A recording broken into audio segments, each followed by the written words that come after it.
Era un día de otoño común.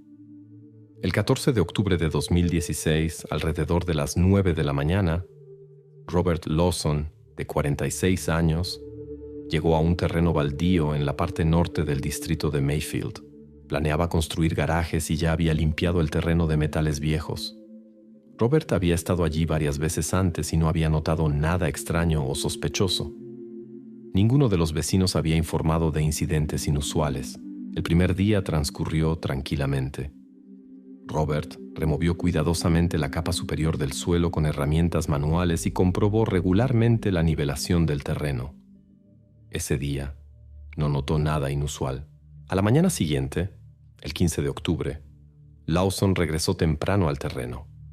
Alrededor de las 8:30 colocó marcas y tendió una cuerda de medición para alinear uniformemente los cimientos del futuro edificio. En los lugares de difícil acceso trabajaba con una pala. Todo iba normal hasta que, a las 9:10, Robert escuchó de repente un sonido tenue. Al principio no podía entender de dónde venía ni qué era. Un momento después, el sonido se repitió. Ahora eran claramente gritos amortiguados. Venían del suelo. Inicialmente, Lawson pensó que podría ser un animal atrapado en una trampa o una tubería que había dañado accidentalmente durante el trabajo, pero pronto su preocupación aumentó y decidió verificar el lugar sospechoso. A las 9:15, Robert comenzó a cavar cuidadosamente justo donde provenía el sonido. Los primeros centímetros del suelo parecían normales, pero un poco más profundo. Robert descubrió una densa capa de arena y grava, una mezcla que no había visto antes en los terrenos vecinos. Suponiendo que alguien había establecido allí previamente un vertedero improvisado, continuó cavando con cuidado. Después de 10 minutos, la pala de Lawson chocó con un tabique de contrachapado que evidentemente alguien había instalado intencionalmente. La superficie del suelo sobre él había sido cuidadosamente compactada. A primera vista no había señales visibles de trabajos de tierra. Cuando Robert quitó las piezas de contrachapado y alumbró la cámara con una linterna, vio una mano humana y escuchó un llamado de auxilio apenas perceptible. Conmocionado, Robert retrocedió unos pasos para asegurarse de que la tierra no se derrumbara.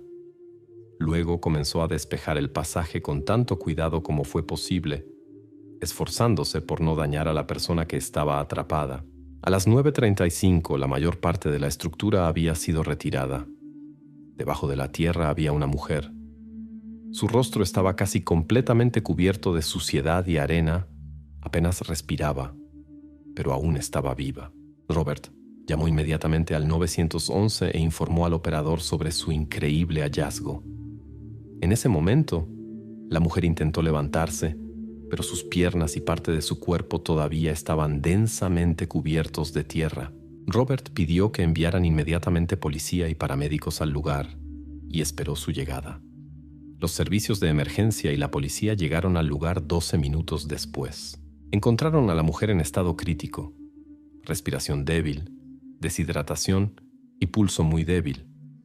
Le proporcionaron primeros auxilios y la llevaron inmediatamente al hospital. En ese momento, su identidad y la razón por la que estaba bajo tierra seguían siendo un misterio. La policía acordonó inmediatamente el lugar y comenzó a investigar la situación. El suelo estaba claramente rellenado y mezclado, con indicios de que la fosa había sido preparada apresuradamente, específicamente para ocultar a una persona.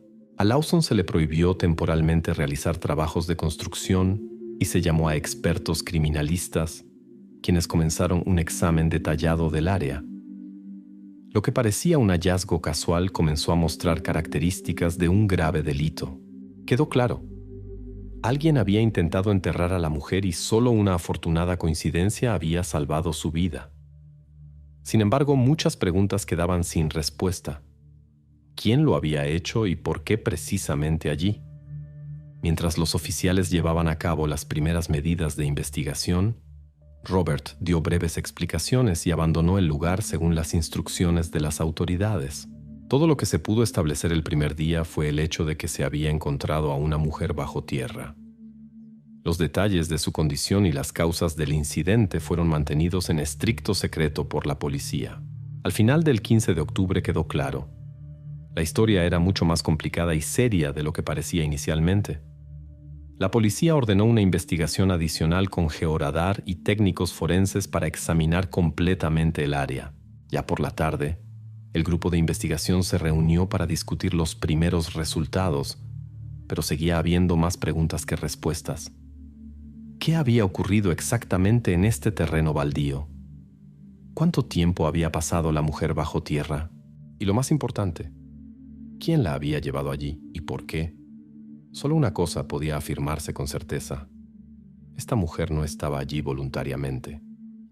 ¿Y si Robert Lawson no hubiera comenzado su trabajo precisamente ese día y en ese lugar?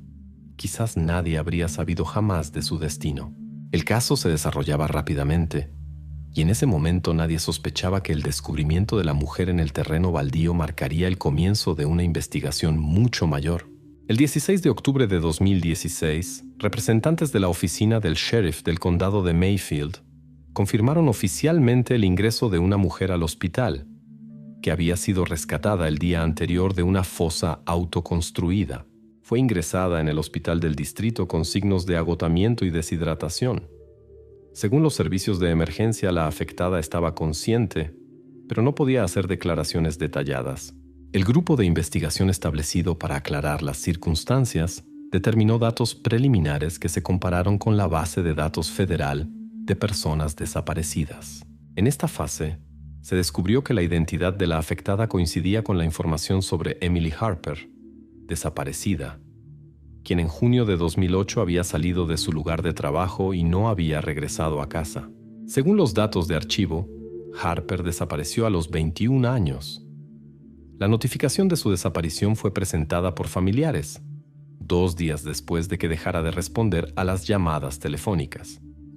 En el expediente oficial de búsqueda No. 083279 se señaló que las medidas de búsqueda continuaron durante varios meses, pero no se encontraron rastros de la desaparecida. A finales de 2009, el caso fue suspendido debido a la falta de pruebas.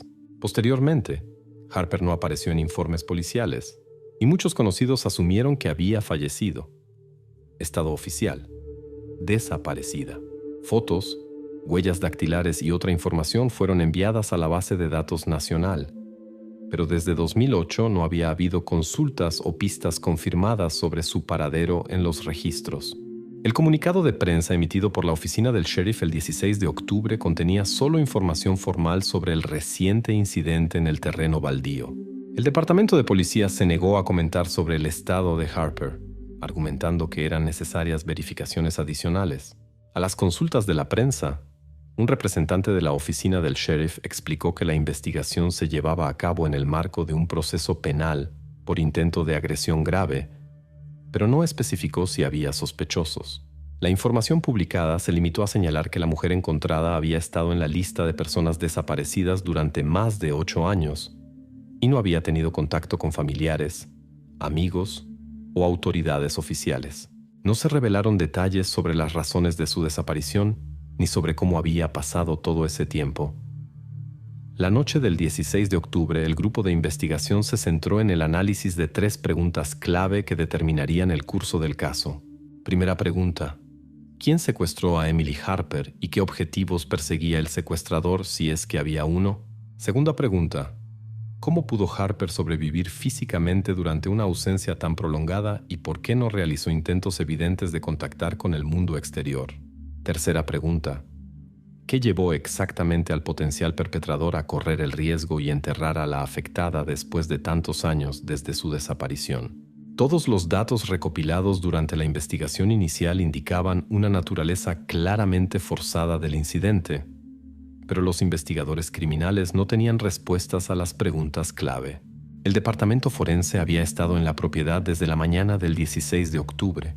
Sus informes mencionaban muestras de suelo extraídas, fragmentos de placas de contrachapado y trazas que indicaban una excavación reciente en un radio de aproximadamente 4 metros cuadrados. Se determinó que la tumba tenía una capa de relleno compactado de diferentes tipos de suelo, lo que excluía la versión de un colapso accidental o un accidente doméstico.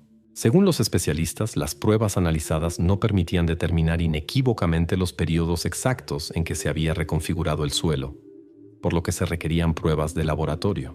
La cuestión de la existencia de cómplices u otras personas que tuvieran acceso al área quedó abierta. Al 16 de octubre no había declaraciones públicas de familiares de Emily Harper. Según la policía, representantes de la familia habían accedido a ser interrogados y no tenían intención de dar entrevistas. La policía no reveló detalles sobre posibles conflictos, deudas o problemas interpersonales relacionados con Harper en el periodo anterior a su desaparición. El investigador de guardia del Departamento del Distrito explicó a los periodistas que era demasiado pronto para sacar conclusiones definitivas sobre los motivos del delito, ya que era necesaria una reconstrucción completa de los acontecimientos de los años anteriores. Las declaraciones de la propia Emily Harper permanecieron bajo secreto médico, ya que estaba bajo observación médica en un estado de extremo agotamiento y no daba una descripción clara de lo ocurrido. Para el 17 de octubre de 2016, los investigadores habían recopilado suficiente material para crear una imagen clara de los principales implicados en el caso. Toda la información importante sobre la afectada, la persona que la encontró y aquellos posiblemente relacionados con el lugar del delito fue cuidadosamente documentada y ordenada. Emily Harper nació el 22 de enero de 1987. En el momento de su desaparición en junio de 2008 tenía 21 años y trabajaba como camarera en el café Maple Corner en Mayfield. Familiares y colegas la describían como responsable y pacífica, sin problemas con la ley ni deudas. Emily desapareció el 3 de junio de 2008 cuando no regresó a casa después de su turno en el café. Los padres acudieron a la policía 2 días después, cuando su hija dejó de responder a las llamadas. A pesar de una búsqueda exhaustiva y anuncios en la base de datos federal de personas desaparecidas, no se encontraron rastros de Emily en ese momento. Todas las hipótesis sobre su paradero resultaron falsas, y a finales de 2009 se suspendieron las operaciones de búsqueda. Ahora, después de 8 años de ausencia, Emily se encontraba en el hospital en mal estado físico y psicológico, incapaz de informar detalladamente sobre lo que le había sucedido. Robert Lawson tenía 46 años. Era propietario de un taller de automóviles Lawson Auto Repair y varias propiedades en el distrito de Mayfield. A principios de octubre de 2016 adquirió el terreno baldío para expandir su negocio. Fue allí donde descubrió, el 15 de octubre durante los trabajos de construcción, la estructura subterránea en la que se encontraba Emily Harper. Lawson llamó inmediatamente al 911 y ayudó a la policía en la inspección de la propiedad. Según informes policiales, nunca había conocido a Harper y era considerado exclusivamente como testigo. Los investigadores no vieron razón para sospechar que estuviera involucrado en el delito. La tercera persona que llamó la atención de los investigadores fue Jacob Wheeler, de 54 años, ex empleado de la oficina postal local, que vivía a unos 200 metros del lugar donde se encontró a Emily. Wheeler no tenía antecedentes penales ni estaba involucrado en actividades ilegales, pero los vecinos notaron su carácter reservado y su reticencia a comunicarse con la gente. Estaba registrado como deudor fiscal menor, pero esto no lo conectaba directamente con el caso Harper. Los investigadores lo consideraron inicialmente como posible testigo, pero debido a la proximidad de su casa al lugar del delito, decidieron realizar verificaciones adicionales. También despertó el interés de los investigadores el hecho de que en la primavera de 2009, la policía ya había estado en esta propiedad tras una llamada anónima sobre una tumba sospechosa. Las autoridades no encontraron nada sospechoso en ese momento y consideraron que el informe era falso. No se realizaron excavaciones ni verificaciones con equipo especializado, y no había indicios en los archivos de una conexión con la desaparición de Harper. Ahora la investigación se centró en aclarar posibles conexiones entre la propiedad donde se encontró a Emily, las propiedades adyacentes y los eventos de hace 8 años. Surgieron nuevas preguntas cuando se descubrió que el lugar donde se encontró a Harper estaba literalmente junto a casas residenciales.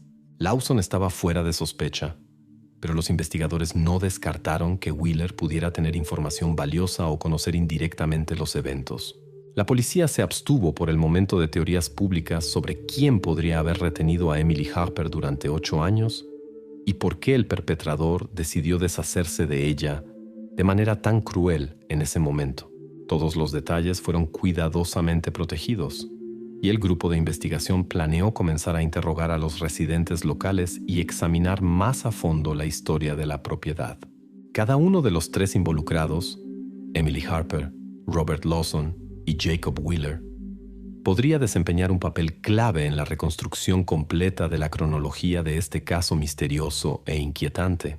El 18 de octubre de 2016, el grupo de investigación se reunió para una discusión interna con el fin de discutir varios escenarios posibles del incidente. En el informe preparado se consideraron 3 versiones principales, cada una de las cuales requería medidas separadas para verificar los hechos. La principal dificultad radicaba en que Emily Harper, todavía hospitalizada, no podía hacer declaraciones claras y detalladas. Paralelamente, la policía no había encontrado pruebas directas que apuntaran a un sospechoso específico. La primera versión de los investigadores suponía que Harper podría haber sido víctima de un conflicto o animadversión personal de larga data, del que ni siquiera sus familiares tenían conocimiento. Para verificar esta hipótesis, se revisaron nuevamente los materiales de archivo y se volvió a interrogar al círculo de sus antiguos conocidos y colegas. Se centraron en 2 personas: el exnovio de Emily y una de sus colegas del café Maple Corner, que había mencionado una situación desagradable que había surgido poco antes de la desaparición de Harper. Sin embargo, los testimonios de aquellos años no indicaban un peligro directo para su vida, y en 2008 no se presentaron acusaciones oficiales contra nadie. Ahora los investigadores se enfrentaban a la tarea de descubrir si había motivos o conflictos ocultos que pudieran haber llevado al secuestro y a un cautiverio prolongado. La segunda versión suponía que Harper podría haber sido víctima de un perpetrador que posiblemente actuaba sistemáticamente. Para este fin, los investigadores criminales y analistas examinaron casos de personas desaparecidas en la región en los últimos 10 años, especialmente casos que nunca se cerraron. No se encontró nada similar al caso de Emily. La mayoría de los casos de desaparición se relacionaban con adolescentes fugitivos o conflictos familiares. Aunque la hipótesis de un secuestrador en serie no estaba confirmada por nada concreto, los investigadores no descartaron la posibilidad de que el perpetrador actuara solo y empleara un método extremadamente inusual de captura y posterior eliminación de la afectada. Se comprobaron esquemas similares en distritos vecinos, pero hasta el momento no se habían encontrado coincidencias. La tercera hipótesis discutida suponía que Harper podría haberse ido voluntariamente y vivido oculta de todos, y después de muchos años haberse encontrado con circunstancias o una persona que la obligó a huir o que intentó deshacerse de ella de esta manera. Pero los informes médicos, que documentaban graves consecuencias físicas y claros signos de cautiverio forzado, hacían esta versión improbable. Además, las bases de datos no mostraban ni un solo caso en el que pudiera haber aparecido bajo otro nombre o en otro lugar. El principal enigma seguía siendo dónde exactamente había pasado Emily los 8 años. Los médicos informaron que hasta ahora solo podía describir fragmentariamente su cautiverio y solo mencionaba una habitación cerrada y la prolongada falta de luz diurna. Los investigadores señalaron que estos detalles todavía no proporcionaban una imagen completa. Una dificultad adicional era la ausencia de rastros de lucha en el lugar donde se encontró a Harper. Los investigadores criminales solo encontraron fragmentos de construcciones de madera y suelo compactado, lo que no proporcionaba datos precisos sobre el número o la identidad de los involucrados en el delito. No se encontró sangre en el lugar. Los investigadores convocaron a 5 expertos más para una inspección más exhaustiva del área, incluyendo edificios vecinos. Otro problema era el frecuente cambio de propietarios del terreno baldío desde 2010 hasta 2016, por lo que aún no estaba claro quién exactamente podría haber tenido acceso a él. También surgieron nuevas preguntas sobre el caso de 2009, cuando la policía ya había comprobado esta área tras un aviso anónimo sobre una posible tumba. En el informe antiguo revisado, se reveló que la verificación se había realizado superficialmente, sin el uso de tecnología especial e incluso sin sondeo elemental. Esto sugería que ya entonces podría haber existido un objeto oculto donde Harper estaba retenida, o que se estableció posteriormente. Otra dirección de la investigación era la versión de que el perpetrador podría vivir cerca y haber decidido deshacerse de la afectada justo ahora, posiblemente por temor a nuevas verificaciones. Con este fin, los investigadores decidieron interrogar a los residentes de las casas en un radio de 300 metros para averiguar si habían notado actividades inusuales o trabajos nocturnos cerca de la propiedad. Así, la investigación por el momento no favorecía ninguna versión. Cada una tenía sus deficiencias y contradecía los hechos conocidos. Los informes internos indicaban un alto grado de incertidumbre y la necesidad de más interrogatorios, un examen más exhaustivo de las áreas circundantes y la revisión de archivos regionales.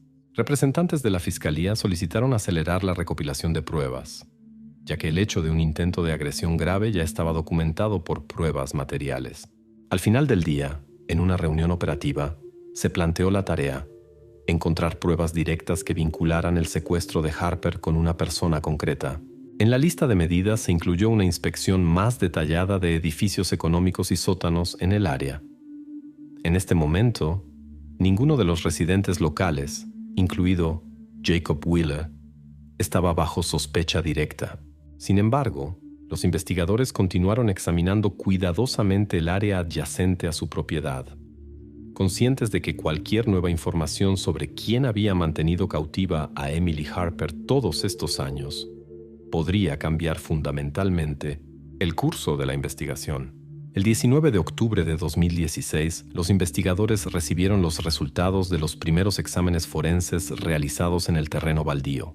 Los informes indicaban que las muestras de suelo y fragmentos de contrachapado mostraban signos de impactos producidos 2 o 3 días antes del descubrimiento de Emily Harper. En los fragmentos de madera se encontraron huellas dactilares débiles que no pertenecían a Robert Lawson. El mismo día, la policía intensificó las verificaciones del área alrededor del terreno baldío, incluida la propiedad de Jacob Wheeler, que vivía a unos 200 metros del lugar del incidente. El propósito principal de la visita era confirmar o descartar su posible conexión con el incidente. Alrededor de las 10 de la mañana, representantes del sheriff llegaron a casa de Wheeler y solicitaron permiso para inspeccionar su casa y propiedad. Wheeler accedió tranquilamente a cooperar y aseguró que no había salido de su casa por la noche, ya que no tenía medio de transporte propio. Afirmó que el terreno baldío nunca le había interesado y presentó documentos que confirmaban que no había realizado modificaciones en la casa. La primera inspección no reveló nada sospechoso en el interior de la casa, el garaje o el ático. Sin embargo, durante el examen exterior de la propiedad, los policías notaron una grieta inusual en los cimientos de un edificio auxiliar detrás de la casa. Llamaron la atención los signos de una entrada camuflada. Wheeler explicó que hacía tiempo que no usaba este edificio y no había prestado atención a los defectos. Uno de los expertos empleó un escáner infrarrojo y descubrió una cavidad oculta bajo el suelo. Los investigadores preguntaron a Wheeler cuándo había revisado por última vez los cimientos, a lo que respondió evasivamente sin proporcionar plazos específicos. Con motivos suficientes para una verificación más detallada, los investigadores llamaron a la brigada forense. A la 1 de la tarde, llegaron con una orden de registro y comenzaron a abrir el suelo del edificio. Después de retirar varias tablas y partes de la cubierta de hormigón, descubrieron una habitación subterránea oculta con una altura de aproximadamente 1,5 metros. Dentro, los agentes encontraron elementos que no correspondían a un almacén ordinario: cadenas metálicas, fijaciones en las paredes, restos de material aislante y un tubo de ventilación que conducía al exterior. Esta habitación estaba claramente destinada al cautiverio a largo plazo de una persona. Durante la inspección preliminar, que duró aproximadamente media hora, los investigadores criminales notaron que algunas superficies no tenían polvo, contenedores de agua vacíos y un colchón cubierto con polietileno. Wheeler no pudo dar explicaciones claras sobre el origen de estas cosas e insistió en que la habitación había sido dejada por propietarios anteriores. Sin embargo, una verificación de la base de datos confirmó que Wheeler había sido el único propietario de la casa durante más de 15 años. Los especialistas tomaron muestras de fibras del colchón, así como material biológico de las paredes y fijaciones para posterior análisis de ADN. La única pregunta que quedaba era si esta habitación estaba directamente relacionada con Emily Harper. El hecho de que existieran dispositivos especializados ya indicaba un posible cautiverio forzoso. La policía puso oficialmente la casa de Wheeler bajo control y restringió temporalmente su acceso al interior. Él mismo mantuvo la calma externa y continuó afirmando que nunca había usado esta habitación y no sabía nada de su propósito. Sin embargo, el descubrimiento de la habitación oculta se convirtió en un punto de inflexión decisivo en la investigación. Por primera vez, había una persona concreta en cuya propiedad se habían encontrado signos claros del cautiverio de una afectada. Hacia la tarde, la Fiscalía del Distrito confirmó que los materiales recopilados por los investigadores constituían la base para pasar a una nueva fase de la investigación. Ahora, los expertos tenían que determinar si Emily Harper había pasado realmente una parte significativa de su ausencia en esta habitación. Para ello, tenían que esperar los resultados del laboratorio, que se esperaban en 3 días. La oficina del sheriff no se apresuró a hacer grandes declaraciones, pero enfatizó que el descubrimiento de tal habitación cambiaba sustancialmente el carácter de la investigación. Hasta ahora, la policía se basaba solo en suposiciones sobre un perpetrador desconocido, pero ahora había un punto de referencia concreto. Los investigadores planearon interrogar a Wheeler y obtuvieron una orden de registro para todas sus posesiones, así como la incautación de su computadora y teléfonos. La noche del 19 de octubre, el liderazgo del grupo de investigación decidió cotejar inmediatamente las declaraciones de Wheeler con los hechos y los registros médicos de Harper, quien en el hospital había mencionado una estancia en una habitación cerrada. Todavía nadie se apresuraba a presentar acusaciones oficiales, pero la existencia de tal habitación contradecía claramente las declaraciones de Wheeler e indicaba una restricción directa de la libertad de la afectada. Los investigadores señalaron que las verificaciones en 2009 no involucraron casas privadas en el área, sino que se limitaron solo al área del terreno baldío. Precisamente por eso no se pudieron encontrar rastros de un secuestro en ese momento. Ahora los investigadores se enfrentaban a la tarea de determinar cómo Harper pudo ser trasladada de la habitación oculta a la fosa en el terreno baldío y si solo Wheeler o también otras personas estuvieron involucradas. Así, los eventos del 19 de octubre se convirtieron en un punto de inflexión. Las pruebas encontradas hablaban de un lugar de cautiverio cuidadosamente preparado y obligaron a los investigadores a centrar su atención precisamente en Jacob Wheeler. Cada nueva información podría ahora cambiar radicalmente el desarrollo posterior de los eventos. El 23 de octubre de 2016, la oficina del sheriff del distrito de Mayfield realizó una reunión ampliada con la participación del fiscal, los jefes de los departamentos de investigación y los médicos forenses. En la reunión se discutieron los resultados de las investigaciones, las primeras pruebas de ADN y datos actualizados sobre el estado de Emily Harper. Los documentos permitieron una mejor comprensión de las circunstancias del delito y el principal sospechoso de la investigación se perfilaba cada vez más claramente como Jacob Wheeler. Alrededor de las 8 de la mañana, los detectives recibieron información del laboratorio forense sobre el desciframiento parcial de un área encriptada en el disco duro externo de Wheeler. Los especialistas informaron que parte de los archivos habían sido eliminados, pero se habían conservado copias automáticas creadas en varios años entre 2008 y 2015. Un análisis preliminar mostró la presencia de notas textuales y posibles imágenes, cuyo contenido completo, sin embargo, requería tiempo adicional para su recuperación. El hecho de que existieran tales materiales fue evaluado por los investigadores como una prueba significativa de un posible registro sistemático de algún tipo de acciones, presumiblemente relacionadas con el cautiverio de Emily Harper. Hacia el mediodía del mismo día, los médicos informaron que Emily mejoraba gradualmente y podía hacer nuevas declaraciones, aunque fragmentarias. Mencionó un horario diario, entregas regulares de comida y el cambio periódico de lámparas en la habitación donde estaba cautiva. También contó que a veces oía movimientos y ruidos desde arriba, pero no veía a otras personas. Estos detalles coincidían con los resultados de la inspección del sótano de Wheeler, pero los médicos aún no permitían un interrogatorio completo para no poner en peligro la salud de la paciente. A las 14:00, Los investigadores inspeccionaron adicionalmente el patio trasero de la casa de Wheeler. Se determinó que el tubo de ventilación que conducía al sótano estaba especialmente cubierto con una placa metálica que, a juzgar por el estado de las fijaciones, había sido instalada hace mucho tiempo. Los investigadores concluyeron que el sistema de ventilación había sido diseñado con antelación para el cautiverio a largo plazo de una persona. Además, se descubrieron signos de una depresión rellenada que podría haber servido como escondite o entrada adicional. Se tomaron muestras de suelo en el lugar para análisis adicionales. Después de la inspección, la policía volvió a realizar un interrogatorio formal a Wheeler. Continuó afirmando que no sabía nada sobre el origen y propósito de la habitación subterránea. Respecto a la placa de ventilación, declaró que había quedado de reparaciones anteriores, pero no pudo documentarlo.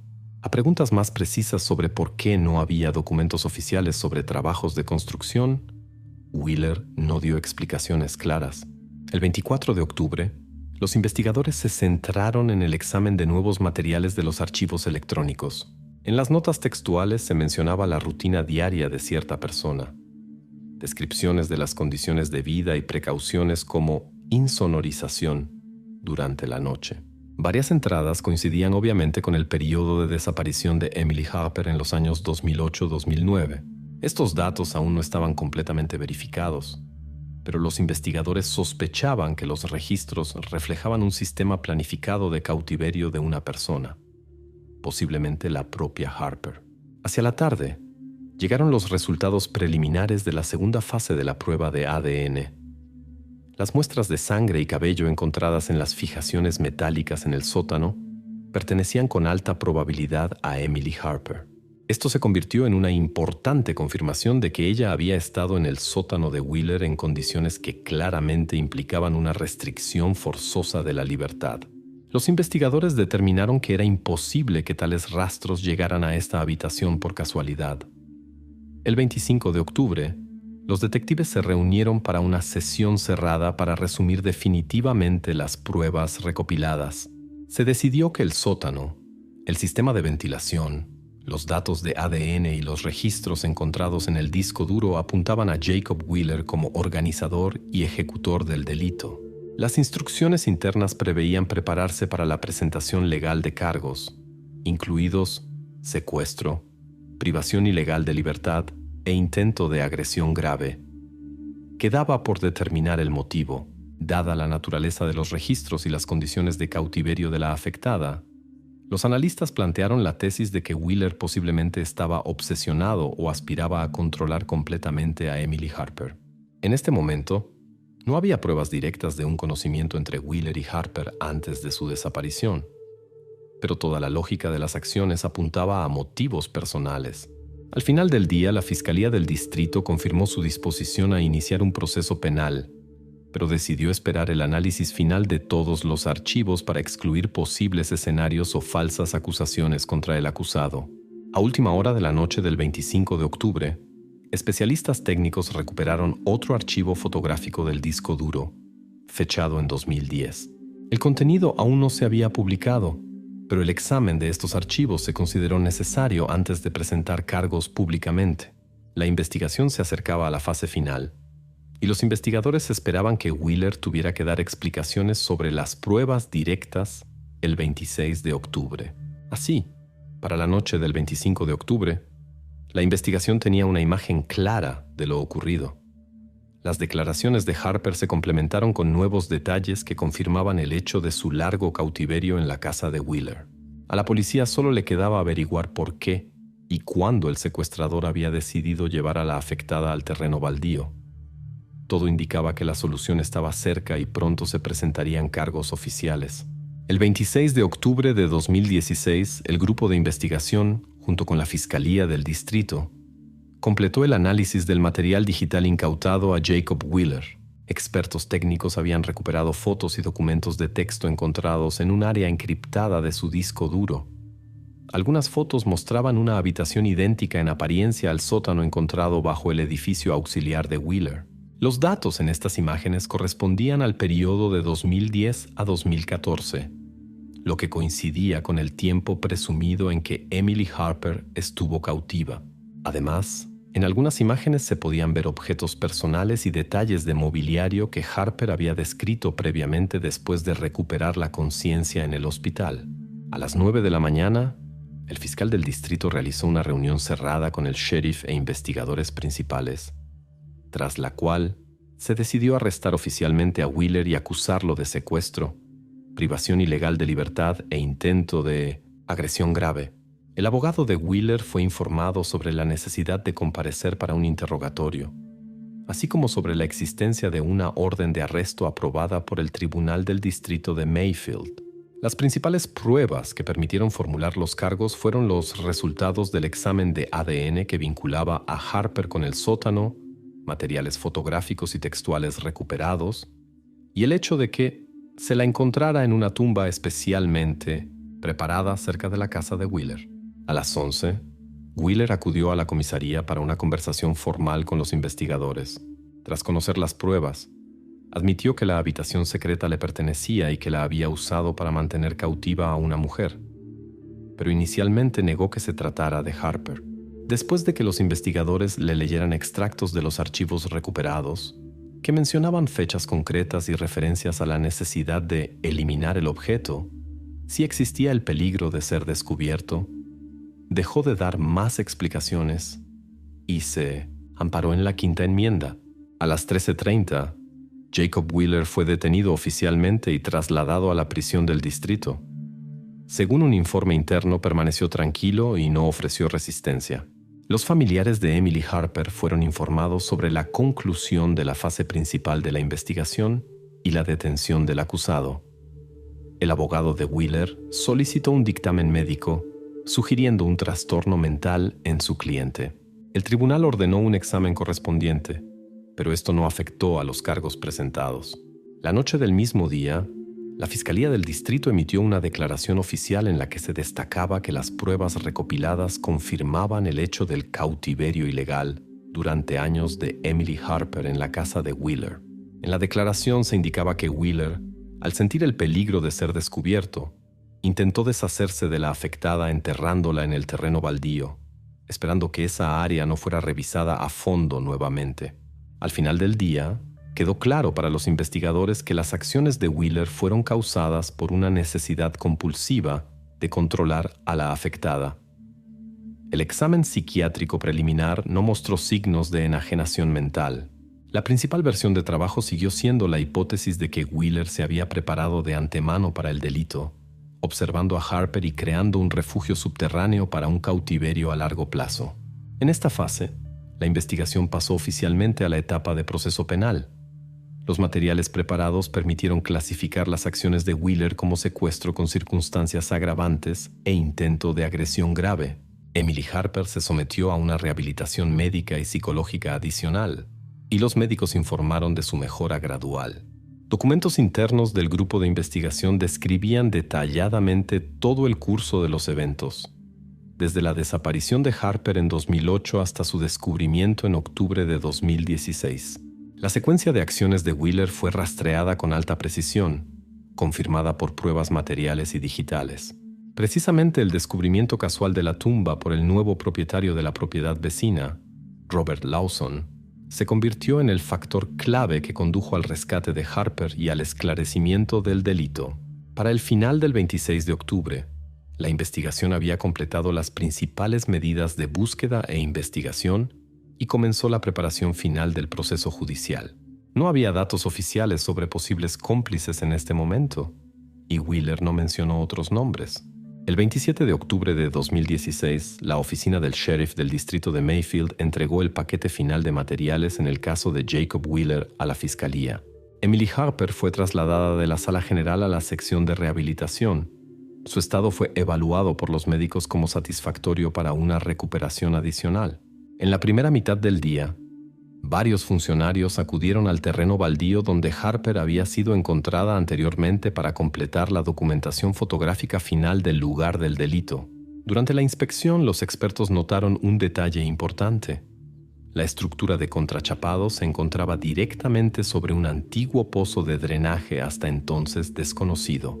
Los expertos sospecharon que debido a la naturaleza del suelo, Con el tiempo podría haberse producido un hundimiento que habría bloqueado el acceso de aire.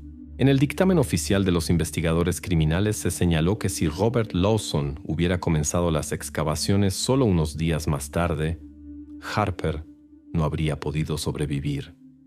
Así, su rescate se produjo en el momento crítico y último. La noche del mismo día, los investigadores estudiaron los registros de archivo de la policía de 2009. En una de las grabaciones de video, oficiales se acercaron a la casa de Wheeler para una visita preventiva.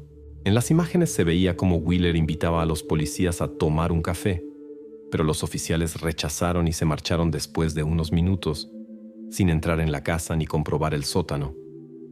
Este episodio quedó en la memoria de los agentes como símbolo de una oportunidad perdida. El protocolo oficial de esta visita contenía solo notas formales sin ninguna sospecha hacia el propietario.